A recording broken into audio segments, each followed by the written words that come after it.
Assalamualaikum warahmatullahi wabarakatuh. Sebelumnya, izinkan kami berkenalkan diri. Kami dari kelompok 5 yang beranggotakan saya, Ummul Husnila dengan NIM 4220117, Muhammad Namus Akbar Gemira dengan NIM 4220129, dan Fitri Amalia Rosyada dengan NIM 4220136. Di sini kami akan mempresentasikan materi tentang konstitusi.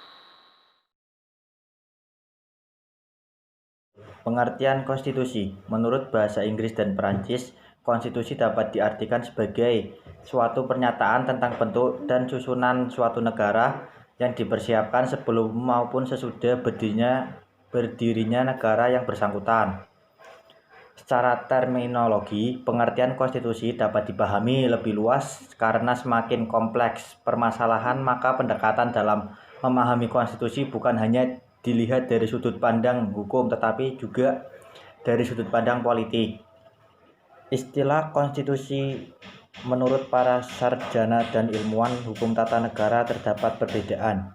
Sebagian ada yang berpendapat konstitusi sama dengan UUD, dengan dasar semua peraturan hukum itu tertulis, konstitusi yang tertulis adalah UUD.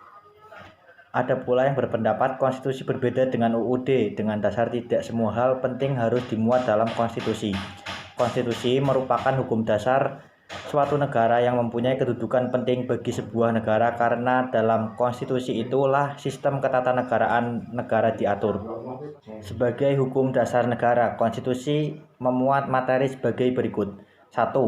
Hasil perjuangan politik bangsa pada masa lampau. 2. Susunan ketatanegaraan suatu negara yang bersifat fundamental.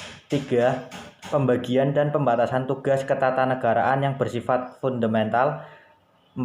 Cita-cita perkembangan kehidupan ketatanegaraan bangsa yang hendak dipimpin. 5. Jaminan hak asasi manusia dan hak warga negara. Sifat konstitusi yang pertama rigid. Konstitusi bersifat rigid atau kaku, artinya untuk melakukan perubahan terhadap konstitusi diperlukan prosedur dan rumit. Yang kedua, fleksibel. Konstitusi bersifat fleksibel atau luas, artinya untuk melakukan perubahan tidak diperlukan prosedur khusus dan tidak rumit. Penggolongan konstitusi berdasarkan bentuknya, konstitusi dibedakan menjadi dua. Yang pertama, konstitusi tertulis. Konstitusi tertulis adalah konstitusi yang dituangkan dalam beberapa dokumen formal, seperti negara Indonesia dalam UUD Negara Republik Indonesia tahun 1945 dan negara Amerika Serikat dengan The Constitution of the United States of America. Yang kedua, konstitusi tidak tertulis. Konstitusi tidak tertulis adalah konstitusi yang tidak dituangkan dalam dokumen formal, seperti negara Inggris.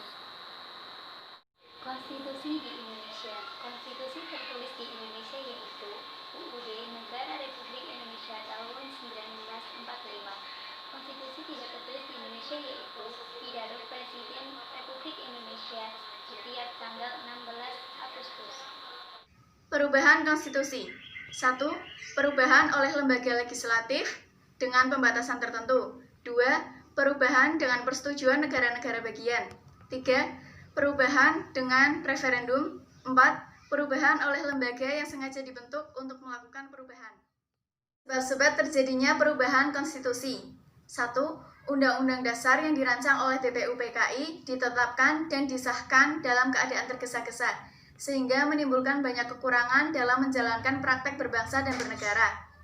2. Untuk mengelabuhi Belanda yang terus mendesak Indonesia mengganti menjadi negara Republik Indonesia Serikat, sehingga menimbulkan perubahan pada sistem ketatanegaraannya. 3. Adanya desakan internal dalam menjalankan sistem ketatanegaraan sebagai akibat dari berubahnya negara Republik Indonesia Serikat menjadi negara Kesatuan Republik Indonesia. 4. Situasi genting karena sistem ketatanegaraan tidak dijalankan dengan baik, pemerintahan kacau, dan adanya ketidakpercayaan dalam menjalankan pemerintahan, sehingga Presiden mengeluarkan dekret Presiden kembalinya Undang-Undang Dasar 1945.